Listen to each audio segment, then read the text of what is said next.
손이 떨렸습니다. 서랍 속 낡은 봉투를 꺼내든 순간, 그 위에 적힌 이름을 본 순간 숨이 멎는 것 같았습니다. 받는 사람, 장은주, 바로 제 이름이었습니다. 어떻게 이럴 수가 있죠? 결혼한 지 겨우 한 달밖에 안 된 남편의 서랍에서 왜 제 이름으로 된 편지가 나오는 걸까요? 누가 쓴 건지, 언제 쓴 건지, 왜 여기 숨겨져 있는지. 머릿속이 하얗게 변했습니다. 그때였습니다. 현관문이 열리는 소리가 들렸습니다. 남편이 돌아온 겁니다. 저는 황급히 편지를 봉투에 밀어넣고 서랍을 닫았습니다. 심장이 터질 것처럼 뛰었습니다. 거실로 나왔을 때 남편이 신발을 벗으며 말했습니다. 일찍 끝났네요. 은주 씨, 안 주무셨어요? 저는 억지로 웃으며 대답했습니다. 네, 드라마 보고 있었어요. 하지만 제 목소리가 떨리는 게 느껴졌습니다. 남편은 제 얼굴을 잠깐 쳐다보더니 아무 말 없이 안방으로 들어갔습니다. 그날 밤 잠을 이룰 수 없었습니다. 옆에 누워있는 남편의 숨소리를 들으며 생각했습니다. 이 사람을 정말 알고 있는 걸까? 제 이름으로 된 편지, 남편의 서랍에 숨겨진 그 편지. 도대체 누가, 왜, 언제 쓴 걸까요? 그리고 남편은 그 편지를 알고 있을까요? 알고 있다면 왜 제게 말하지 않은 걸까요? 불길한 예감이 가슴을 짓눌렀습니다. 행복했던 일상에 금이 가기 시작했습니다. 저는 장은주입니다. 올해 62세가 됐습니다. 남편을 잃고 혼자 살아온 세월이 벌써 8년째였습니다. 처음엔 괜찮았습니다. 아이들도 찾아오고 친구들도 있으니까 외롭지 않다고 스스로를 다독였죠. 하지만 밤이면 달랐습니다. 텅 빈 침대, 덜컹거리는 냉장고 소리, 그리고 아무도 없는 거실의 정적. 그 모든 게 저를 짓눌렀습니다. 어느 날 아침 혼자 식사를 하다가 문득 깨달았습니다. 저녁으로 끓인 라면이 식어가는 줄도 모르고 저는 창밖만 멍하니 바라보고 있었습니다. 이렇게 죽을 때까지 혼자 살아야 하는구나. 그 생각이 들자 숨이 막혔습니다. 누군가의 손이라도 잡고 싶었습니다. 따뜻한 목소리가 듣고 싶었습니다. 누군가 제 이름을 불러주길 바랐습니다. 그래서 용기를 냈습니다. 재혼 소개 모임에 나가기로 한 거죠. 친구들은 말렸습니다. 은주야, 나이 들어서 재혼은 힘들어. 그냥 편하게 혼자 사는 게 나아. 하지만 저는 알았습니다. 편하게 산다는 게 행복하게 산다는 뜻은 아니라는 걸요. 그리고 그곳에서 그 사람을 만났습니다. 저를 이토록 혼란스럽게 만들 사람을요. 재혼 소개 모임에서 그를 만났습니다. 이름은 김재혁. 저보다 2살 많은 64세였습니다. 그 역시 아내를 잃고 5년째 혼자였다고 했습니다. 첫 만남에서 재혁 씨는 제게 이렇게 말했습니다. 힘드셨죠? 혼자 사는 거. 그 한마디에 눈물이 왈칵 쏟아질 뻔했습니다. 누군가 제 마음을 알아준다는 게 그렇게 감사할 수가 없었습니다. 재혁 씨는 다정했습니다. 만날 때마다 제가 좋아하는 차를 준비해 왔고 제 이야기를 끝까지 들어주었습니다. 중간에 끊지 않았습니다. 조언하려 들지도 않았습니다. 그저 고개를 끄덕이며 때로는 제 손을 꽉 잡아주었습니다. 어느 날 산책을 하다가 제가 발을 헛디뎠을 때였습니다. 재혁 씨가 제 팔을 확 잡아주었습니다. 생각보다 강한 힘이었습니다. 그리고 부드럽게 웃으며 말했죠. 이제 혼자 아프지 말아요. 제가 옆에 있을게요. 그 순간 제 마음이 흔들렸습니다. 아니, 무너졌다는 표현이 맞을 겁니다. 그때 저는 사랑을 다시 믿고 싶었습니다. 누군가와 함께하는 삶이 아직 제게도 가능하다는 걸 믿고 싶었습니다. 재혁 씨와 만난 지 3달 만에 재혼을 결심했습니다. 아이들은 처음엔 놀랐습니다. 엄마, 진심이에요? 그 사람 잘 알아요? 큰아들이 걱정스럽게 물었습니다. 저는 웃으며 대답했습니다. 사람을 잘 안다는 게 뭘까? 엄마는 그 사람과 함께 있으면 편안해. 그걸로 충분하지 않을까? 결국 아이들은 제가 행복해하는 모습을 보고는 축복해 주었습니다. 엄마가 좋으시면 저희도 좋아요. 행복하세요. 친구들도 좋은 일이라며 박수를 쳐주었습니다. 모두가 응원해 주는 것 같았습니다. 결혼식은 조촐하게 치렀습니다. 가까운 사람들만 모여 식사를 나누고 서로 간단한 인사를 나눴습니다. 재혁 씨는 제 손을 잡고 말했습니다. 남은 인생 행복하게 살아요. 저도 웃으며 고개를 끄덕였습니다. 그날 밤 새로운 집에서 처음으로 잠을 청했습니다. 옆에 누군가 있다는 게 이렇게 안심이 되는지 몰랐습니다. 8년 만에 처음으로 깊은 잠에 빠졌습니다. 신혼생활은 평온했습니다. 아침마다 재혁 씨가 커피를 내려주었고 저는 그에게 간단한 아침을 준비해 주었습니다. 저녁이면 함께 산책을 나가고 주말엔 영화를 보러 갔습니다. 평범한 일상이었지만 그게 행복이었습니다. 손을 잡고 걸을 때, 함께 웃을 때, 나란히 앉아 차를 마실 때, 아, 이런 게 행복이구나. 그렇게 생각했습니다. 하지만 어딘가 이상했습니다. 결혼한 지 2주쯤 지났을 때부터 느꼈습니다. 재혁 씨는 자신의 과거에 대해 거의 말하지 않았습니다. 돌아가신 아내의 이야기도 젊은 시절 이야기도 꺼내지 않았습니다. 어느 날 저녁 함께 앨범을 보다가 제가 물었습니다. 재혁 씨 젊었을 때는 어떤 사람이었어요? 사진 같은 거 없어요? 재혁 씨는 잠깐 멈칫했습니다. 그리고 웃으며 말을 돌렸습니다. 그런 건 중요하지 않아요. 지금 우리가 중요하죠. 그렇게 말하는 재혁 씨를 보면서도 저는 이상한 기분을 떨쳐낼 수가 없었습니다. 마치 무언가를 숨기고 있는 것 같은 느낌. 하지만 곧 제 착각이라고 생각했습니다. 의심하는 건 신뢰가 아니라고 여겼습니다. 며칠 뒤, 더 이상한 일이 있었습니다. 제가 안방 옷장 옆 서랍을 열려고 했을 때였습니다. 제 옷가지를 정리하려던 참이었죠. 그런데 재혁 씨가 갑자기 제 손을 붙잡았습니다. 은주 씨, 그 서랍은 열지 말아요. 그의 목소리가 평소와 달랐습니다. 조금 낮고 단호했습니다. 저는 놀라서 그를 쳐다봤습니다. 왜요? 제 옷 좀 넣으려고 했는데. 재혁 씨는 잠깐 망설이더니 어색하게 웃었습니다. 거기엔 예전 물건들이 있어요. 돌아가신 아내 것들이요. 아직 정리를 못했습니다. 보시면 기분 나쁘실까봐. 그렇게 말하는 재혁 씨의 표정이 어딘가 불편해 보였습니다. 저는 괜히 미안한 마음이 들었습니다. 아, 그러셨구나. 괜찮아요. 천천히 정리하세요. 그런데 그 뒤로 며칠 동안 재혁 씨는 이상하게 그 서랍 이야기를 자꾸 꺼냈습니다. 예전 물건은 버리는 게 좋아요. 과거에 붙잡혀 있으면 앞으로 나아갈 수 없으니까. 은주 씨는 남편분 사진 같은 거 아직 가지고 계세요? 저는 다 정리했어요. 그래야 새 출발을 할 수 있잖아요. 그 말들이 이상하게 마음에 걸렸습니다. 왜 그렇게 강조하는 걸까? 단순히 돌아가신 아내의 물건 때문일까? 아니면 다른 이유가 있는 걸까? 며칠이 지나도 그 생각이 머릿속을 떠나지 않았습니다. 저는 서랍을 보지 않으려 애썼지만 지나칠 때마다 시선이 그쪽으로 갔습니다.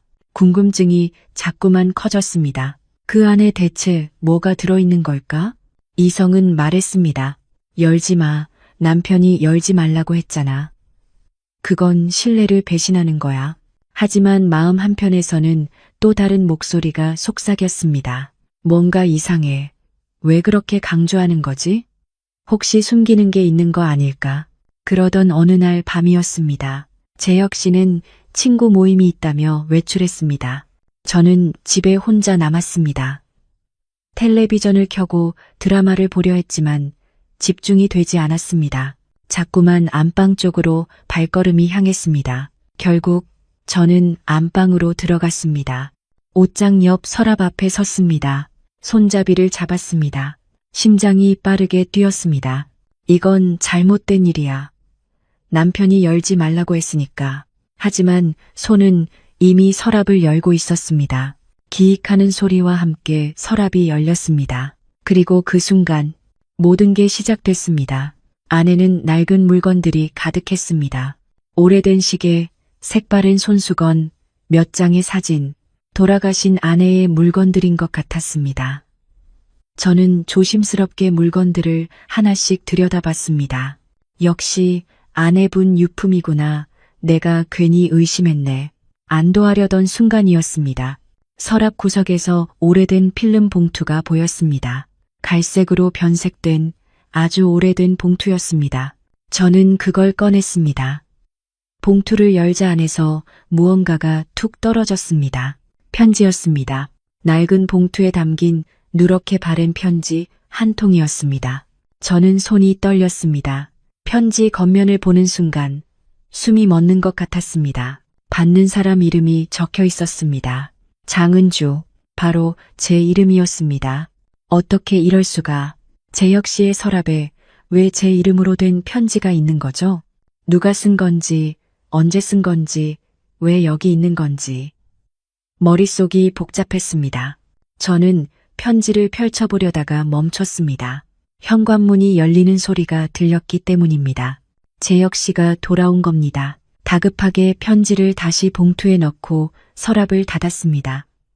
그리고 황급히 거실로 나왔습니다. 재혁 씨가 신발을 벗으며 말했습니다. 일찍 끝났네요. 은주 씨, 안 주무셨어요? 저는 억지로 웃으며 대답했습니다. 네, 드라마 보고 있었어요. 하지만 제 목소리가 떨리는 게 느껴졌습니다. 재혁 씨는 제 얼굴을 잠깐 쳐다보더니 아무 말 없이 안방으로 들어갔습니다. 몇 초 뒤 안방에서 작은 소리가 들렸습니다. 서랍을 여닫는 소리였습니다. 그리고 긴 침묵. 재혁 씨는 한참 뒤에야 거실로 나왔습니다. 표정이 평소와 달랐습니다. 은주 씨, 오늘 피곤하시죠? 일찍 주무세요. 그렇게 말하고는 소파에 앉아 핸드폰만 들여다봤습니다. 평소엔 항상 제 옆에 앉아 이야기를 나누곤 했는데 그날은 달랐습니다. 그날 밤 잠을 이룰 수 없었습니다. 제 이름으로 된 편지. 재혁 씨의 서랍에 숨겨진 그 편지. 도대체 누가, 왜, 언제 쓴 걸까요? 그리고 재혁 씨는 그 편지를 알고 있을까요? 알고 있다면 왜 제게 말하지 않은 걸까요? 불길한 예감이 가슴을 짓눌렀습니다. 행복했던 일상에 금이 가기 시작했습니다. 편지를 발견한 뒤로 며칠이 지났습니다. 저는 그 편지를 다시 꺼내볼 엄두가 나지 않았습니다. 재혁 씨에게 물어보고 싶었지만 어떻게 말을 꺼내야 할지 몰랐습니다. 서랍을 몰래 열었다고 말하는 것도, 제 이름으로 된 편지를 발견했다고 말하는 것도 모두 어려웠습니다.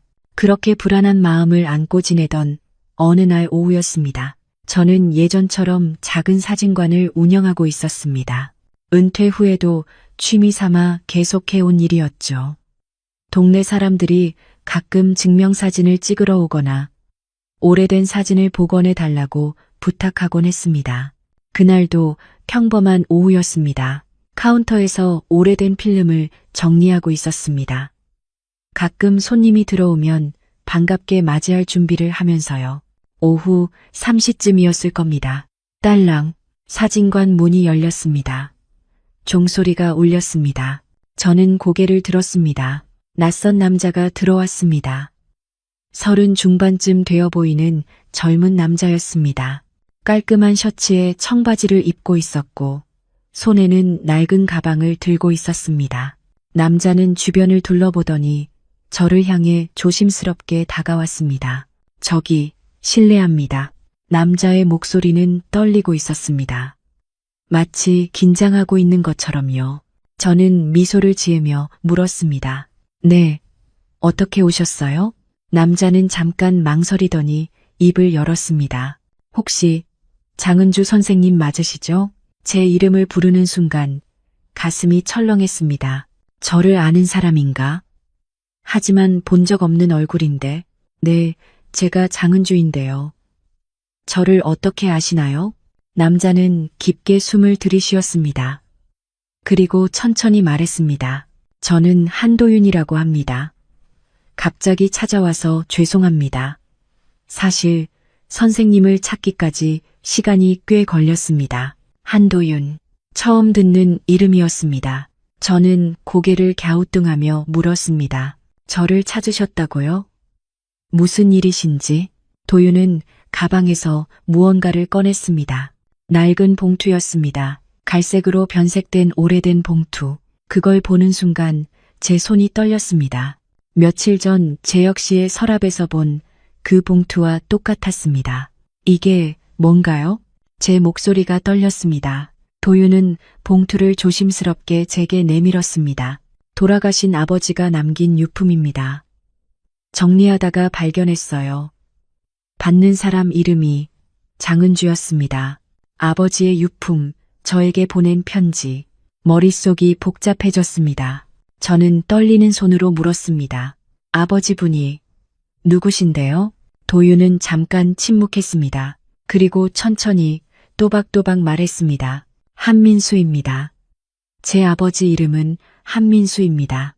그 순간 세상이 멈춘 것 같았습니다. 한민수. 그 이름을 들은 순간 40년 전 봄날이 눈앞에 펼쳐졌습니다. 대학교 캠퍼스, 벚꽃이 흩날리던 길, 그리고 환하게 웃던 그 사람의 얼굴. 제 첫사랑이었습니다. 민수 씨를. 제 입에서 저도 모르게 그 이름이 흘러나왔습니다. 도윤이 놀란 듯 저를 쳐다봤습니다. 선생님, 저희 아버지를 아시는 건가요? 저는 대답할 수가 없었습니다. 눈물이 차올랐습니다. 오래전 묻어두었던 기억이 순식간에 되살아났습니다. 민수 씨의 웃음소리, 따뜻했던 손길, 그리고 헤어지던 날의 슬픔까지. 선생님, 괜찮으세요? 도윤이 걱정스럽게 물었습니다. 저는 겨우 정신을 차리고 고개를 끄덕였습니다. 미안해요. 너무 놀라서. 민수 씨는 지금 어떻게 지내시나요? 도윤의 표정이 어두워졌습니다. 그가 조용히 말했습니다. 아버지는 작년에 돌아가셨습니다. 암이었어요. 가슴이 무너져 내렸습니다. 민수 씨가 세상을 떠났다니 믿을 수가 없었습니다. 그래요. 그랬구나. 제 목소리가 떨렸습니다. 도윤은 봉투를 다시 제 앞으로 밀었습니다. 유품을 정리하다가 이 편지를 발견했습니다. 선생님께 전해드려야 할 것 같아서 찾아왔습니다. 아버지가 평생 간직하셨던 것 같아요. 저는 봉투를 받았습니다. 손이 너무 떨려서 제대로 잡을 수가 없었습니다. 민수 씨가 평생 간직했다는 편지. 그 안에는 무엇이 담겨 있을까? 고마워요. 일부러 찾아와줘서. 도윤은 조심스럽게 미소 지었습니다.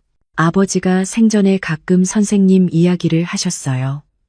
젊은 시절 알았던 분이라고, 행복했던 기억이라고. 그래서 꼭 전해드리고 싶었습니다. 그 말을 듣는 순간 눈물이 흘러내렸습니다. 민수 씨도 저를 기억하고 있었던 거죠. 그 오랜 세월 동안. 도윤이 떠난 뒤 저는 한참 동안 그 자리에 서 있었습니다. 손에 쥔 편지 봉투가 무겁게 느껴졌습니다. 며칠 전 재혁 씨의 서랍에서 본 편지와 이 편지. 둘 사이에는 어떤 연결이 있는 걸까? 그리고 재혁 씨는 이 모든 걸 알고 있는 걸까? 모든 게 혼란스러웠습니다. 현재와 과거가 충돌하고 있었습니다. 그날 밤 집으로 돌아왔을 때 재혁 씨는 없었습니다. 메모가 하나 놓여 있었습니다. 동창 모임이 있어서 늦습니다. 저는 안도했습니다.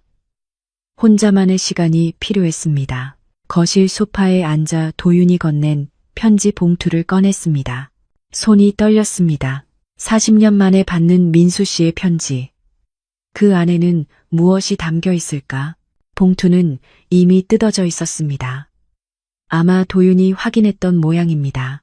저는 천천히 편지를 꺼냈습니다.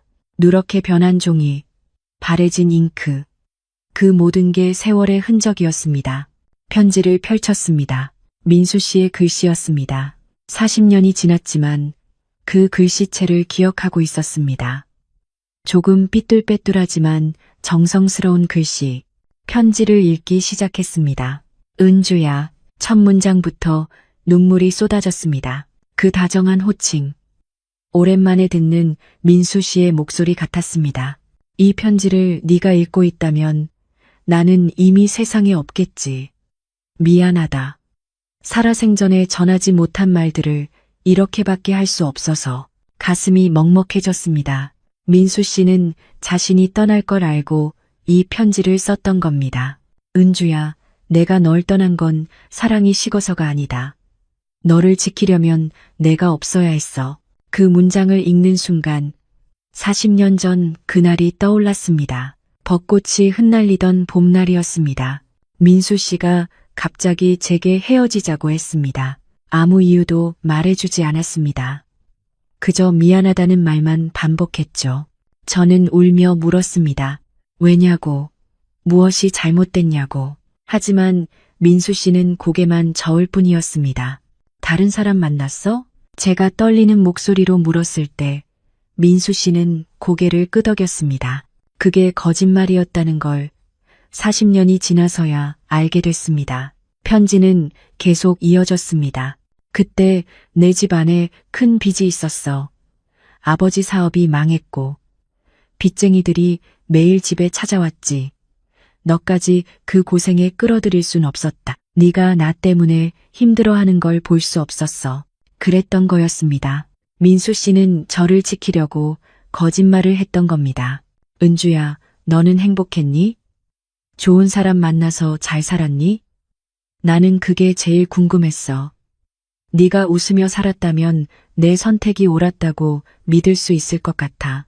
눈물이 멈추지 않았습니다. 민수 씨는 평생 저를 걱정했던 겁니다. 제가 행복하길 바랐던 거죠. 미안하다. 사랑한다는 말도 제대로 못했구나. 은주야, 내 평생 가장 빛났던 시간은 너와 함께했던 그 봄날들이었어. 편지를 읽으며 울었습니다. 소리내어 울었습니다. 40년 동안 쌓인 슬픔이 한꺼번에 쏟아져 나왔습니다. 그런데 그때였습니다. 편지 마지막 부분에 뭔가 이상한 게 보였습니다. 민수 씨의 글씨체와 다른 필체였습니다. 더 가늘고 떨리는 글씨. 누군가 나중에 덧붙여 쓴 것처럼 보였습니다. 이 편지를 보게 되면 이미 늦었을지도 몰라. 이게 무슨 뜻일까? 누가 쓴 걸까? 왜 이런 문장을 덧붙인 걸까? 저는 다시 편지를 처음부터 끝까지 읽었습니다. 뭔가 놓친 게 있는지 확인했습니다. 하지만 그 문장 외에는 다른 이상한 점이 없었습니다. 그때 문득 재혁 씨의 서랍에 있던 편지가 떠올랐습니다. 제 이름으로 된 그 편지, 혹시 그 편지에 답이 있는 걸까? 두 편지 사이에 연결고리가 있는 건 아닐까? 저는 자리에서 일어났습니다. 안방으로 향했습니다. 재혁 씨는 아직 돌아오지 않았습니다. 지금이 아니면 다시 볼 기회가 없을지도 몰랐습니다. 서랍을 열었습니다. 그리고 필름 봉투 사이에서 그 편지를 꺼냈습니다. 제 이름이 적힌 그 편지를요. 봉투를 열었습니다. 손이 너무 떨려서 종이가 흔들렸습니다. 편지를 펼쳤습니다. 그 순간 숨이 멎었습니다. 글씨체가 똑같았습니다. 도윤이 건넨 편지, 마지막 부분에 덧붙여진 그 가는 글씨. 그 글씨와 이 편지의 글씨가 똑같았습니다. 편지 내용을 읽기 시작했습니다. 은주 씨, 용서해 주십시오. 제가 민수의 편지를 가로챘습니다. 심장이 쿵 떨어지는 느낌이었습니다. 민수 씨의 편지를 가로챘다니. 누가요? 왜요? 편지는 계속 이어졌습니다. 민수는 죽기 전 은주 씨에게 편지를 쓰고 싶다고 했습니다. 마지막 인사를 하고 싶다고. 저는 그 편지를 전해주겠다고 약속했습니다. 하지만 전하지 못했습니다. 왜 전하지 못한 거죠? 저는 떨리는 손으로 계속 읽었습니다. 그때 저는 은주 씨를 알게 됐습니다. 재혼 소개 모임에서요. 은주 씨가 그렇게 외로워하는 걸 보고 민수가 평생 그리워했던 그 사람이 이렇게 힘들어하는 걸 보고 마음이 아팠습니다. 재혁 씨였습니다. 이 편지를 쓴 사람은 재혁 씨였습니다. 그래서 용기를 내 은주 씨에게 다가갔습니다. 민수의 이야기는 하지 않았습니다. 그저 은주 씨 곁에 있고 싶었습니다. 머릿속이 하얗게 변했습니다. 재혁 씨는 민수 씨를 알았던 겁니다. 그리고 저를 알고 접근했던 거죠.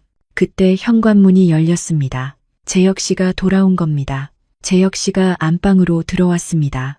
저는 황급히 편지를 접어 손에 쥐었습니다. 하지만 이미 늦었습니다. 재혁 씨는 제가 서랍 앞에 서 있는 걸 봤습니다. 그리고 제 손에 쥔 편지를 봤습니다. 은주 씨, 그의 목소리가 낮게 깔렸습니다. 침묵이 방 안을 가득 채웠습니다. 제가 먼저 입을 열었습니다. 이게 대체 무슨 뜻인가요? 떨리는 목소리였지만 또렷하게 물었습니다. 재혁 씨는 한참 동안 아무 말도 하지 않았습니다. 그저 저를 바라볼 뿐이었습니다. 읽으셨군요. 그가 조용히 말했습니다. 저는 편지를 들어 올렸습니다. 손이 여전히 떨리고 있었습니다. 당신이 민수 씨를 알았다는 게 사실인가요? 저를 알고 접근한 거예요? 재혁 씨는 천천히 고개를 끄덕였습니다. 그렇습니다. 그 대답에 다리에 힘이 풀렸습니다. 침대 끝에 주저앉았습니다. 믿을 수가 없었습니다. 이 모든 게 계획된 거였다니. 왜요? 왜 그렇게 한 거예요? 재혁 씨가 침대 맞은편에 앉았습니다. 그의 얼굴이 몹시 지쳐 보였습니다. 민수는 제 친구였습니다. 대학 동기였어요. 가장 친한 친구였죠. 그 말에 고개를 들었습니다. 민수 씨의 친구라니. 민수가 죽기 전 병상에서 은주 씨 이야기를 많이 했습니다. 평생 잊지 못한 사람이라고. 마지막으로 한 번만이라도 보고 싶다고. 하지만 그럴 용기가 없다고 했어요. 재혁 씨의 목소리가 떨렸습니다. 그래서 민수 대신 제가 은주 씨를 찾아보기로 했습니다. 재혼 소개 모임에서 우연히 만났어요. 처음엔 그냥 민수가 사랑했던 사람이 어떤 분인지 보고 싶었을 뿐입니다. 저는 아무 말도 할 수 없었습니다. 그저 듣고 있을 뿐이었습니다. 그런데 은주 씨를 보는 순간 왜 민수가 그렇게 그리워했는지 알 것 같았습니다. 은주 씨는 따뜻했고 외로워 보였고 누군가의 손길이 필요해 보였어요. 재혁 씨가 손으로 얼굴을 가렸습니다. 그래서 용기를 냈습니다. 민수의 이야기는 하지 않고 그냥 저 자신으로 다가갔습니다. 은주 씨 곁에 있고 싶었어요. 저는 고개를 저었습니다. 그건 거짓말이잖아요. 처음부터 거짓말로 시작한 거예요. 처음엔 그랬습니다. 재혁 씨가 저를 똑바로 쳐다봤습니다. 하지만 은주 씨와 시간을 보내면서 제 마음이 진심이 됐어요. 은주 씨를 정말 사랑하게 됐습니다. 그 말을 들으니 더 화가 났습니다. 그럼 왜 말하지 않았어요? 왜 민수 씨 이야기를 숨긴 거예요? 재혁 씨는 대답하지 못했습니다. 대답해 주세요. 왜 숨긴 거냐고요? 제 목소리가 떨렸습니다. 눈물이 흘러내렸습니다. 재혁 씨가 천천히 입을 열었습니다. 무서웠습니다. 뭐가요? 말하면 은주 씨가 떠날까봐. 제가 민수의 친구라는 걸 알면 저를 이용했다고 생각할까봐. 아니면 민수에 대한 기억 때문에 저를 볼 때마다 아파할까봐. 재혁 씨의 목소리가 점점 작아졌습니다. 그래서 계속 숨겼습니다. 비겁했습니다. 그냥 은주 씨와 함께 있고 싶었습니다. 과거는 과거로 남겨두고 우리만의 시간을 만들고 싶었어요. 저는 두 손으로 얼굴을 감쌌습니다. 모든 게 혼란스러웠습니다. 재혁 씨의 말이 거짓일까요? 아니면 진심일까요? 그가 저를 사랑한다는 게 진짜일까요? 아니면 그저 민수 씨에 대한 죄책감 때문일까요? 민수 씨의 편지는요? 제게 전해달라고 부탁받았다면서요? 왜 안 준 거예요? 재혁 씨는 한참을 침묵했습니다. 처음엔 전해드리려고 했습니다. 민수와의 약속이었으니까요. 그가 서랍을 열고 또 다른 봉투를 꺼냈습니다. 이게 민수가 쓴 원래 편지입니다. 도윤이가 가져간 건 복사본이었어요. 저는 그 봉투를 받아들었습니다. 그런데 은주 씨를 만나고 나서 전할 수가 없었습니다. 왜요? 전하면 모든 게 끝날 것 같았으니까요. 재혁 씨가 고개를 떨구었습니다. 은주 씨가 민수의 편지를 읽으면 저는 그저 전달자로 남을 거라고 생각했습니다. 은주 씨 곁에 있을 수 없을 거라고. 그래서 숨겼습니다. 비겁하게 방 안이 다시 조용해졌습니다. 시계 소리만 째깍째깍 울렸습니다. 저는 천천히 입을 열었습니다. 당신이 저를 사랑한다는 게 진심인가요? 아니면 민수 씨에 대한 죄책감인가요? 재혁 씨가 고개를 들었습니다. 그의 눈가가 붉어져 있었습니다. 진심입니다. 처음엔 민수 때문이었을지 몰라도 지금은 제 마음입니다. 은주 씨를 사랑합니다. 하지만 전 당신을 어떻게 믿어요?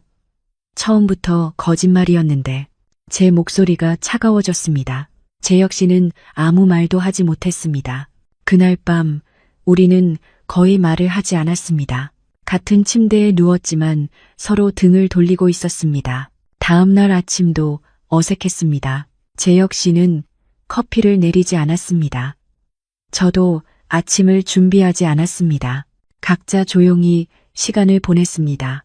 며칠이 그렇게 흘렀습니다. 말은 했지만 대화는 아니었습니다. 오늘 날씨 좋네요. 네, 저녁 뭐 드실래요? 아무거나요. 그런 식이었습니다. 어느 날 저녁, 제가 도윤을 다시 만났다는 걸 재혁 씨가 알게 됐습니다. 사진관에 들렀던 도윤이 인사를 하러 집에 왔던 겁니다. 재혁 씨와 마주친 거죠. 도윤은 공손하게 인사했습니다. 안녕하세요. 저번에 뵀던 한도윤입니다. 재혁 씨는 어색하게 웃으며 악수를 나눴습니다. 하지만 그의 표정이 굳어 있는 게 보였습니다. 도윤이 짧게 이야기를 나누고 떠난 뒤 재혁 씨가 물었습니다. 민수 아들을 만난 거예요? 저는 고개를 끄덕였습니다. 편지를 전해주러 왔어요. 또 하나 발견했다고. 재혁 씨의 얼굴이 굳었습니다. 또요? 네, 민수 씨가 쓰다만 편지였어요. 침묵이 흘렀습니다. 재혁 씨가 소파에 앉으며 말했습니다. 당신 아직 그 남자 잊지 못한 거죠? 그의 목소리엔 질투가 섞여 있었습니다. 처음 듣는 목소리였습니다. 무슨 소리예요? 민수 얘기만 나오면 당신 눈빛이 달라져요. 아직도 그 사람을 사랑하는 거 아니에요? 저는 할 말을 잃었습니다. 사실 제 마음도 혼란스러웠으니까요. 민수 씨의 편지를 읽고 나서 저는 무엇을 느끼고 있는 걸까? 그리운 걸까? 미안한 걸까? 아니면 아직도 사랑하는 걸까? 대답이 없네요. 역시 그렇군요. 재혁 씨가 쓴 웃음을 지었습니다. 당신도 거짓말한 거예요, 은주 씨. 저를 사랑한다고 했지만 마음 한편엔 여전히 민수가 있는 거잖아요. 그 말에 뭐라 반박할 수가 없었습니다. 정말 그런 걸까요? 제 마음속에 아직도 민수 씨가 남아있는 걸까요? 재혁 씨는 방을 나갔습니다. 현관문이 쾅 닫혔습니다. 저는 그 자리에 멍하니 서 있었습니다. 한참 뒤 책상 위에 뭔가 놓인 게 보였습니다. 다가가 보니 찢어진 종이 조각이었습니다. 재혁 씨가 남기고 간 것 같았습니다. 종이를 집어들었습니다. 거기엔 이렇게 적혀 있었습니다.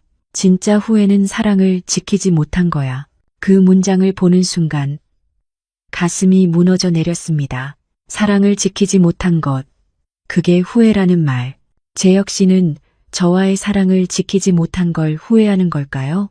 아니면 민수 씨가 저와의 사랑을 지키지 못한 걸 말하는 걸까요? 알 수 없었습니다. 하지만 한 가지는 확실했습니다. 지금 이 순간 저는 두 남자 사이에서 길을 잃어버렸다는 것, 과거의 사랑과 현재의 사랑, 그 경계에서 혼란스러워하고 있다는 것, 사랑과 후회, 그 경계가 얼마나 아픈지 그제야 알았습니다. 재혁 씨는 그날 밤 집에 돌아오지 않았습니다. 다음 날도 그 다음 날도요. 저는 혼자 남겨졌습니다. 텅 빈 집에서 찢어진 편지 조각을 손에 쥔 채로요. 제 혼이 후회스러웠습니다. 이렇게 될 줄 알았다면 처음부터 시작하지 말았어야 했습니다. 민수 씨의 편지도 재혁 씨의 고백도 모든 게 제 마음을 흔들어 놓았습니다. 그렇게 나흘째 되던 날이었습니다. 사진관 문이 열렸습니다. 고개를 들었습니다. 도윤이었습니다. 며칠 전 재혁 씨와 마주쳤던 그 청년이 다시 찾아온 겁니다. 선생님, 괜찮으세요? 안색이 안 좋으신데 도윤이 걱정스럽게 물었습니다. 저는 억지로 미소를 지었습니다. 괜찮아요. 요즘 좀 피곤해서. 무슨 일로 왔어요? 도윤은 가방에서 또 다른 봉투를 꺼냈습니다. 이번엔 흰색 봉투였습니다. 지난번 것보다 상태가 좋아 보였습니다. 아버지 책상 서랍을 정리하다가 또 발견했어요. 쓰다만 편지였습니다.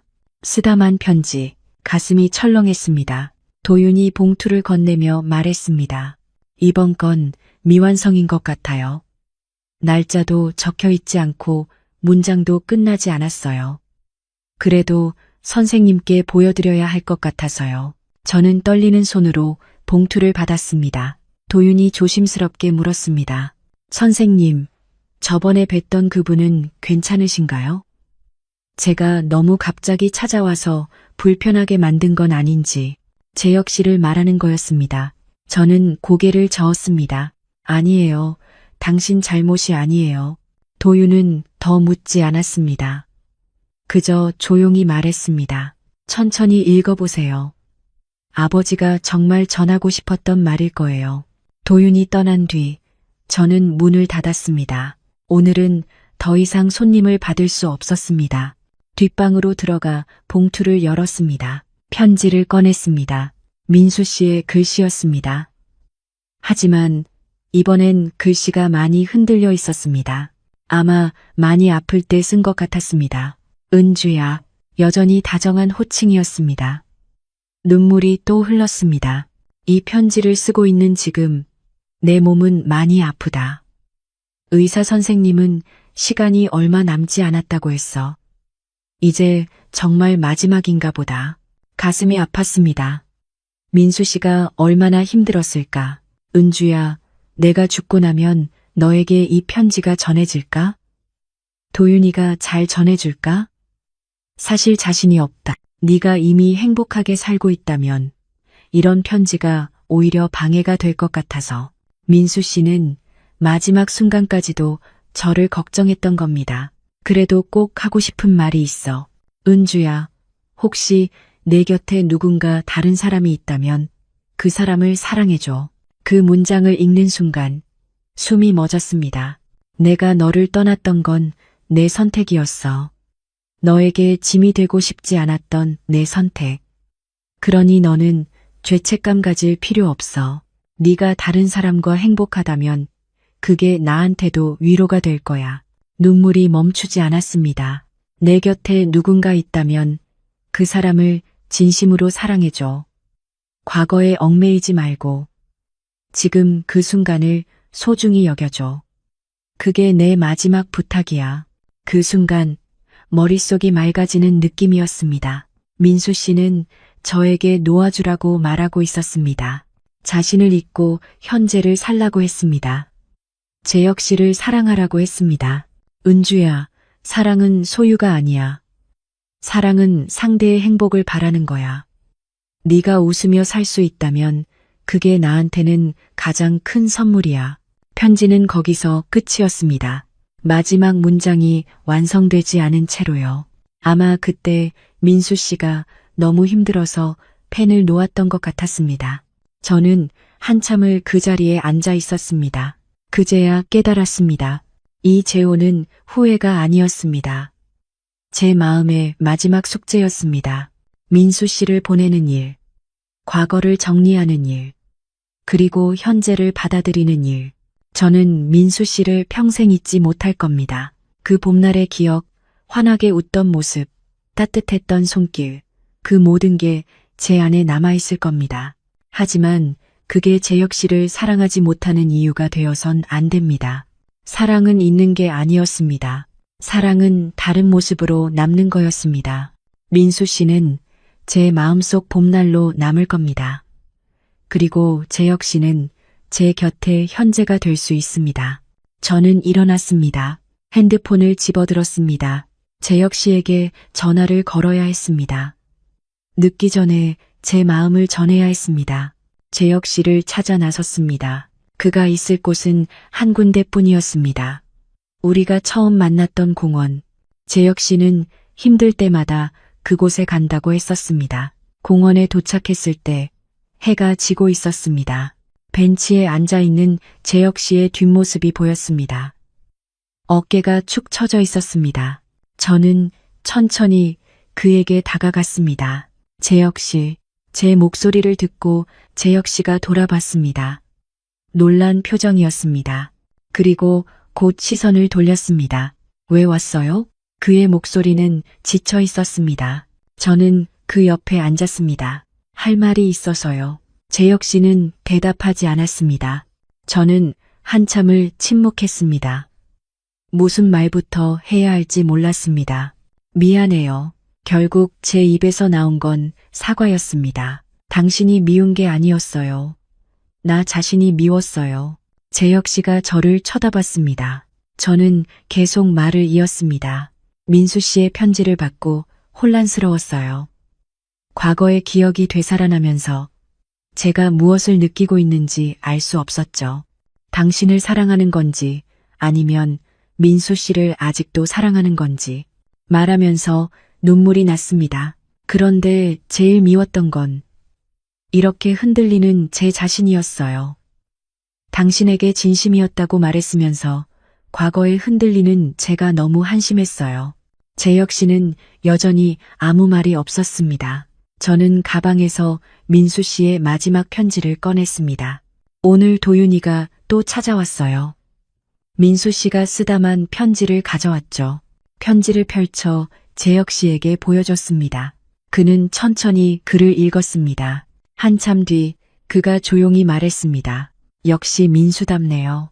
민수 씨는 저에게 당신을 사랑하라고 했어요. 과거에 얽매이지 말고 현재를 살라고 했죠. 재혁 씨의 눈가가 붉어졌습니다. 하지만 그가 말을 이었습니다. 저는 그럴 자격이 없는 것 같아요. 은주 씨, 무슨 말이에요? 처음부터 거짓말로 시작했잖아요. 민수의 친구라는 걸 은주 씨를 알고 접근했다는 걸 숨겼어요. 재혁 씨가 고개를 숙였습니다. 제가 비겁했어요. 진실을 말하면 은주 씨가 떠날까봐 두려웠어요. 그래서 계속 숨겼죠. 그런 제가 은주 씨를 사랑한다고 말할 자격이 있을까요? 저는 재혁 씨의 손을 잡았습니다. 그의 손은 차갑고 떨리고 있었습니다. 자격이 없는 건 저도 마찬가지예요. 당신과 결혼하고도 과거의 사랑 때문에 흔들렸잖아요. 우리는 한참을 말없이 앉아 있었습니다. 석양이 공원을 붉게 물들이고 있었습니다. 재혁 씨가 먼저 입을 열었습니다. 은주 씨, 우리 이만 놓아줘요. 심장이 철렁했습니다. 이혼하자는 거예요? 재혁 씨가 고개를 끄덕였습니다. 서로에게 상처만 주고 있어요. 이렇게는 안 되겠어요. 은주 씨는 아직 민수를 보내지 못했어요. 그리고 저는 그런 은주 씨를 보면서 괴로워요. 그의 목소리는 담담했지만 슬픔이 묻어 있었습니다. 이건 사랑이 아니에요. 집착이고 두려움이에요. 제대로 시작하지 못한 사랑은 제대로 끝내는 게 맞는 것 같아요. 저는 반박할 수 없었습니다. 재혁 씨의 말이 옳았으니까요. 알겠어요. 제 입에서 나온 대답이었습니다. 재혁 씨가 놀라서 저를 쳐다봤습니다. 당신 말이 맞아요. 우리는 서로를 아프게 하고 있었어요. 눈물이 흘렀지만 목소리는 떨리지 않았습니다. 조용히 정리해요. 서로 미워하지 않게. 재혁 씨도 눈물을 흘리고 있었습니다. 우리는 그렇게 석양 아래에서 작별을 고했습니다. 사랑으로 시작했지만 사랑으로 끝낼 수 없는 관계. 거짓말, 과진심이 뒤섞인 채로 우리는 서로를 놓아주기로 했습니다. 한 달 뒤 우리는 이혼했습니다. 법원에서 서류에 도장을 찍을 때 손이 떨렸습니다. 겨우 3달 만의 결혼이었습니다. 누군가에겐 우스운 일일 수도 있겠죠. 법원 밖에서 재혁 씨가 마지막 인사를 했습니다. 은주 씨, 행복하세요. 그가 떠나려는 순간 제가 불렀습니다. 재혁 씨. 그가 멈춰섰습니다. 저는 천천히 말했습니다. 당신을 잡지 않는 건 사랑이 식어서가 아니에요. 재혁 씨의 어깨가 떨렸습니다. 그는 돌아보지 않았습니다. 그저 고개를 끄덕이고는 걸어갔습니다. 저는 그의 뒷모습이 모퉁이를 돌아 사라질 때까지 바라봤습니다. 그리고 생각했습니다. 이게 정말 사랑일까? 놓아주는 것도? 민수 씨의 말이 떠올랐습니다. 사랑은 소유가 아니야. 사랑은 상대의 행복을 바라는 거야. 이제야 그 말의 의미를 알 것 같았습니다. 그날 밤 집으로 돌아왔을 때 텅 빈 방이 저를 맞았습니다. 재혁 씨의 물건들은 이미 모두 치워져 있었습니다. 마치 처음부터 없었던 것처럼요. 저는 거실 소파에 앉았습니다. 8년 전 남편을 잃었을 때처럼 다시 혼자가 된 겁니다. 하지만 이번엔 달랐습니다. 예전처럼 무겁게 짓누르는 외로움은 아니었습니다. 그저 조용한 공허함이었습니다. 창밖을 보니 별들이 하나둘 떠오르고 있었습니다. 나는 또 실패했구나. 그런 생각이 들었습니다. 62세의 한 재혼. 겨우 3달 만에 끝난 결혼. 주변 사람들이 뭐라 할까요? 아이들은 또 걱정할 거고 친구들은 안타까워할 겁니다. 하지만 이상하게도 후회는 되지 않았습니다. 분명 아팠고 혼란스러웠고 힘들었습니다. 그런데 후회는 아니었습니다. 이혼한 뒤 3달이 흘렀습니다. 처음 한 달은 힘들었습니다. 아침에 눈을 뜨면 또다시 혼자라는 사실이 무겁게 눌렀습니다. 재혼이 실패로 끝났다는 사실이 저를 괴롭혔습니다. 주변 사람들도 걱정했습니다. 친구들은 안타까워했고 아이들은 괜찮냐며 자주 전화를 했습니다. 엄마, 정말 괜찮으세요? 혼자 계시면 외로우시죠? 큰딸이 걱정스럽게 물었습니다. 저는 웃으며 대답했습니다. 괜찮아. 엄마 혼자 잘 지내고 있어. 거짓말은 아니었습니다. 정말 괜찮았으니까요. 하지만 시간이 지나면서 조금씩 달라졌습니다. 매일 아침 사진관에 나가 일을 했습니다. 손님들을 맡고 사진을 인화하고 오래된 앨범을 정리했습니다.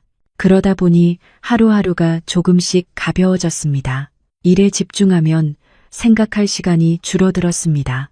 어느 날은 동네 할머니가 찾아왔습니다. 은주 씨, 이거 좀 복원해 줄 수 있어요? 할머니가 건넨 건 돌아가신 남편과 찍은 오래된 사진이었습니다. 흐릿한 흑백 사진. 가장자리가 찢어지고 색이 발해 있었습니다. 저는 정성껏 복원했습니다. 디지털로 스캔하고 손상된 부분을 하나하나 보정했습니다. 며칠 뒤 사진을 받으러 온 할머니는 눈물을 흘렸습니다. 고맙네. 이 사진만 보면 그이가 옆에 있는 것 같아. 할머니가 사진을 가슴에 꼭 안으며 말했습니다. 그 말을 들으며 저도 눈시울이 붉어졌습니다. 사진이란 게 그런 거였습니다. 시간을 붙잡는 일, 기억을 남기는 일, 그리고 사랑을 간직하는 일. 그날 이후로 저는 제 일이 더 소중하게 느껴졌습니다. 누군가의 기억을 지켜주는 일, 누군가의 사랑을 보존하는 일. 그게 제가 할 수 있는 일이었습니다. 어느 날 저녁, 저는 사진관 뒷방으로 갔습니다. 도윤이 처음 왔을 때 함께 가져왔던 오래된 필름 봉투가 생각났습니다.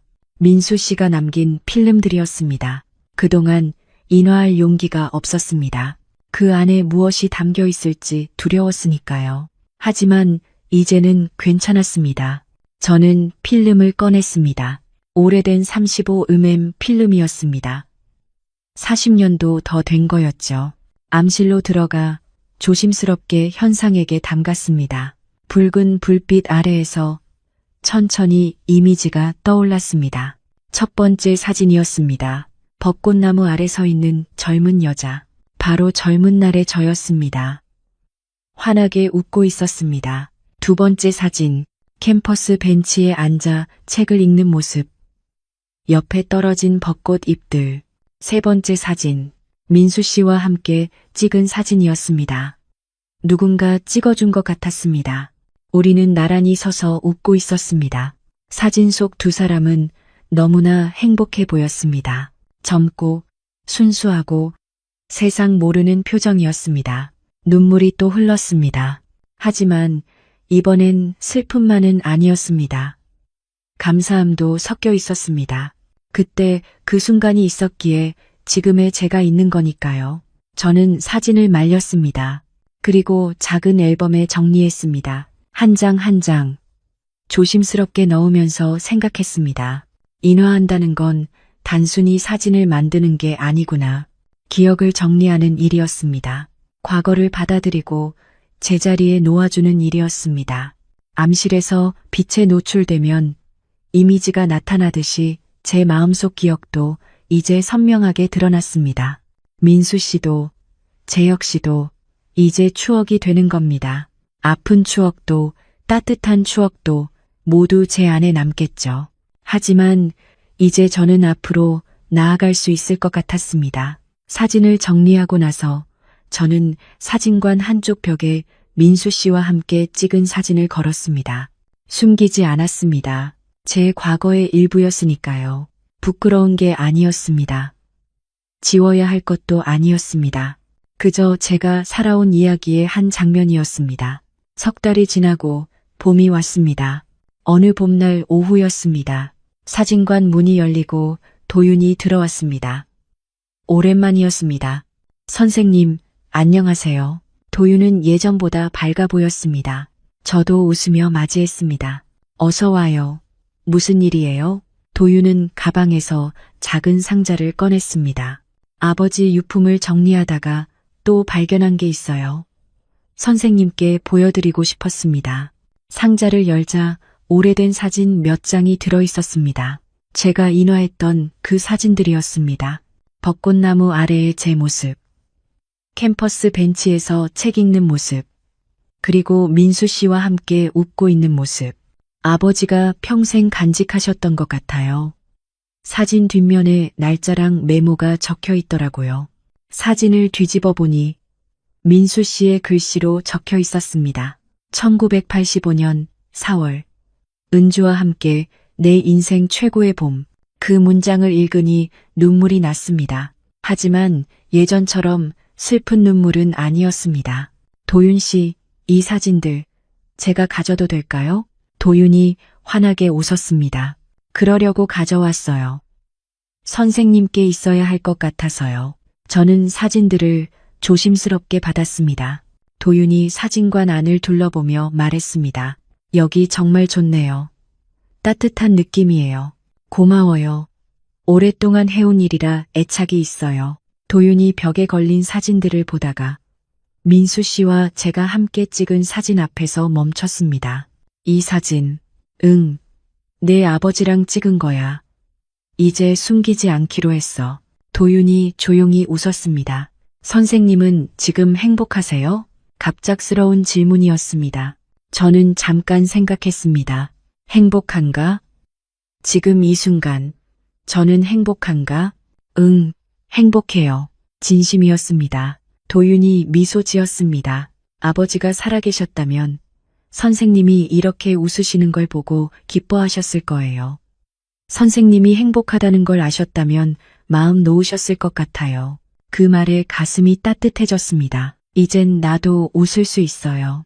저는 조용히 대답했습니다. 정말로 그랬습니다.